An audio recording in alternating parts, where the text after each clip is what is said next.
মির্জা ফখরুল ইসলাম আলমগীর একটা বক্তব্য দিয়ে সরকারের ভেতরে বাইরে নানান রকম আলোচনা তৈরি করে দিয়েছেন।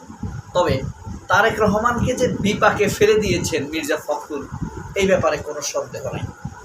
কারণ তিনি বাম, ডান, বিরোধী দল, তথাকথিত বিশেষজ্ঞ, সিপিবি সবাইকে কথা বলার সুযোগ করে দিয়েছেন। আলটিমেটলি সবাই সমালোচনা করবে এখন সরকারের, তার মানে তারেক রহমানের। মির্জা ফখরুল কি এতটুকু বুঝেন না? কেন তিনি বামদের হাতে, তারেক রহমানের বিদ্বেষীদের হাতে এরকম একটি সমালোচনার অস্ত্র তুলে দিলেন? এই বিষয়টি নিয়ে যুগান্তর, আজকের যুগান্তর এই একটি নিউজ করেছে এবং নিউজটি আলোচনার দাবি রাখে। মির্জা ফখরুলের বক্তব্য নিয়ে নানান সমালোচনা। এই বক্তব্য নিয়ে বাংলাদেশের অন্যতম শ্রেষ্ঠ বুদ্ধিজীবী মাহবুবুল্লাহ বক্তব্য দিয়েছেন প্রথম আলোর বুদ্ধিজীবী আলতাফ পারভেজ, রুহিন হোসেন প্রিন্স সিপিবির সাবেক সেক্রেটারি, জামায়াত ইসলাম তো দিয়েছেই, এবং সকল দেশি বিদেশি পত্রিকার সমালোচনার ঝড় বয়ে যাচ্ছে। কে কি বলেছে আমরা, আলতাফ পারভেজ কি বলেছে শুনি। একজন অভিজ্ঞ রাজনীতিবিদের মতো কথা বলেছেন তিনি, উপলব্ধির প্রকাশ। অথচ তারই দায়িত্ব সরকারের সকল বদনামগুলো সামাল দেওয়া। সে যে ব্যর্থতার কথা বলেছে, সেই ব্যর্থতার জন্য সে মির্জা ফখরুল নিজেই দায়ী।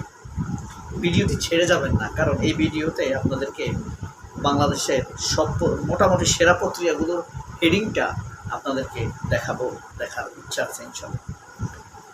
তো এই যে মির্জা ফখরুল যে বলছেন তিনি ঘুষ দুর্নীতি রয়ে গেছে, কিছু বদলাই নাই। 1 নম্বরে বিনা প্রতিদ্বন্দ্বিতায় তিনি তার বাইকে ক্রিকেট বোর্ডের পরিচালক বানাইছেন। এটা কি পরিবর্তনের উদ্যোগ? মির্জা ফখরুল নিজেই পরিবর্তন করেন নাই।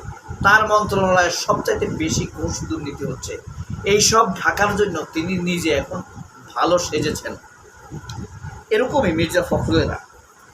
বিএনপির চেয়ারপারসনের উপদেষ্টা মোয়াজ্জেম হোসেন আলাল বলেছেন যে মহাসচিব সাহেব মানে রাগের বা ক্ষোভের বশে হতাশা থেকে সত্য কথা বলে ফেলেছেন, বেশি স্পষ্ট হয়ে গিয়েছেন। কিন্তু যদিও তা এভাবে বলা আমাদের ঠিক হয়নি, কারণ এই দলের প্রথম ব্যক্তি যদি তারেক রহমান হয়ে থাকেন, তাহলে দ্বিতীয় ব্যক্তি তিনি নিজে। তাহলে সারা দলের অবস্থা কি অবস্থা? তারেক রহমানকে কতটা বিপাকে ফেলেছে মির্জা ফখরুল, এটা কিছুটা অন্তত আন্দাজ করতে পারেন। মির্জা ফখরুল কি সাধু সাজছেন, নাকি তারেক রহমানকে সত্যি বিপাকে ফেলছেন, নাকি ডিপ স্টেট বা ভারতের সাথে যোগাযোগ করে এমন একটি মন্তব্য দিয়েছেন যেই সময়ে তারেক রহমানকে ভারত ইনভাইট করেছে বিমস্টেক সম্মেলনের হয়ে, অথচ কোথাও নাকি তারেক রহমানকে প্রধানমন্ত্রী হিসাবে ইনভাইট করেন নাই। বাংলাদেশ জামায়াত ইসলামের সেক্রেটারি যে বলেছেন যে এটা মির্জা ফখরুলের যখন এভাবে স্বীকার করেন তখন পরিস্থিতি নিশ্চয়ই খারাপ, কোনো বদল হয়নি। তারপর বিপ্লবী ওয়ার্কার্স পার্টির সাইফুল হক যুগান্তরকে বলেন মির্জা ফখরুল অত্যন্ত সাহসী। যত বাম সবাই এখন ফখরুলের প্রশংসা করবে, কিন্তু ফখরুল যে দায়িত্বহীনতার পরিচয় দিয়েছে এই কথা বামরা বলবে না। কারণ বামদের কাছে মির্জা ফখরুল কিন্তু সাধু। বামরা কেউ কিন্তু এই যে স্থানীয় সরকার পল্লী উন্নয়ন সমবায় মন্ত্রণালয়, 3টা মন্ত্রণালয় মন্ত্রী তিনি, যত দুর্নীতি হচ্ছে তাই কিন্তু মির্জা ফখরুল এড়াতে পারেন না। কিন্তু দেখেন মির্জা ফখরুলের কেউ সমালোচনা করে না। সমালোচনা করে কার? ওই মীর শাহে আলম, ওই চিফ ইঞ্জিনিয়ার, এক্সিকিউটিভ ইঞ্জিনিয়ার, তাদের সমালোচনা করে। কারণ কি? পত্রিকাগুলোতে বসে আছে বামপন্থীরা, তারা তাদেরকে সাধু হিসেবেই রাখবে। সিপিবির সাধারণ সম্পাদক রুহিন হোসেন প্রিন্স বলেন মির্জা ফখরুল অত্যন্ত সঠিক কথা বলেছেন, তবে প্রশ্ন আছে তিনি কি হতাশা থেকে বলেছেন নাকি প্রেসিডেন্ট হওয়ার আশা থেকে তিনি বলেছেন। ইসলামী আন্দোলনের মহাসচিব মাওলানা গাজী আতাউর রহমান বলেছেন মির্জা ফখরুল সঠিক কথা বলেছেন, সঠিক চিত্র ফুটে উঠেছে। চলুন আমরা এখন বাকি বক্তব্যগুলো দেখব। আমার কাছে মানে পত্রিকাগুলোর মধ্যে অত্যন্ত গুরুত্বপূর্ণ খবর হলো 2024 সালের এই দিনে জামায়াত ইসলামকে এবং শিবিরকে নিষিদ্ধ করেছে শেখ হাসিনার সরকার। এটা হলো দৈনিক আমার দেশ পত্রিকার খবর। ভারতের মাটিতে হাসিনার রাজনীতিতে নিষেধাজ্ঞা। এটা মূলত সংসদে প্রস্তাব করা হয়েছে যেন বাংলাদেশের সাথে সম্পর্ক উন্নয়নের পদক্ষেপ হিসাবে হাসিনার রাজনীতিকে সীমিত করা হয়, নিষেধাজ্ঞা দেওয়া হয়। সেই জিনিসটি এখানে মূলত তারা দিয়েছে।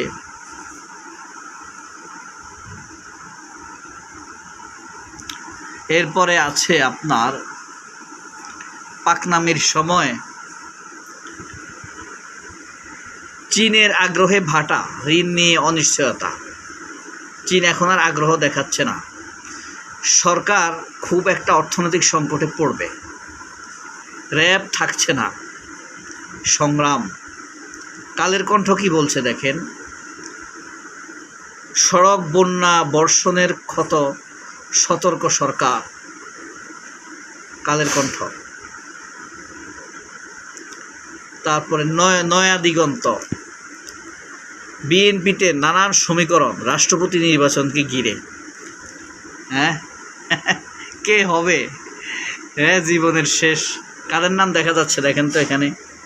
ফখরুল, মির্জাফর ফখরুল, ডক্টর মোশাররফ, ডক্টর মঈন খান, নজরুল ইসলাম, আর ভারপ্রাপ্ত তো আছেন ওসমান ফারুক, ডক্টর ইউনুস, প্রধান বিচারপতি রিফাত। আকাশপথে স্বর্ণের করিডোর, যুগান্তর। ভারত প্রতিদিন, ইন্ডিয়া প্রতিদিন। 159 গ্যাংয়ে কাঁপছে ঢাকা। কি বার্তা নিয়ে এলেন সার্জিও গোর?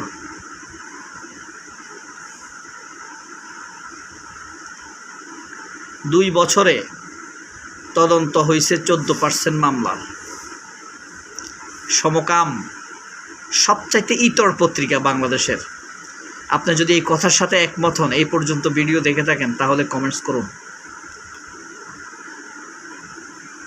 সর্বশেষ মাহমুদুর রহমান সম্পাদিত আসিতেছে দৈনিক আমার দেশ পত্রিকা। সবাই অনেক ভালো থাকবেন। আল্লাহ হাফেজ। আসসালামু আলাইকুম।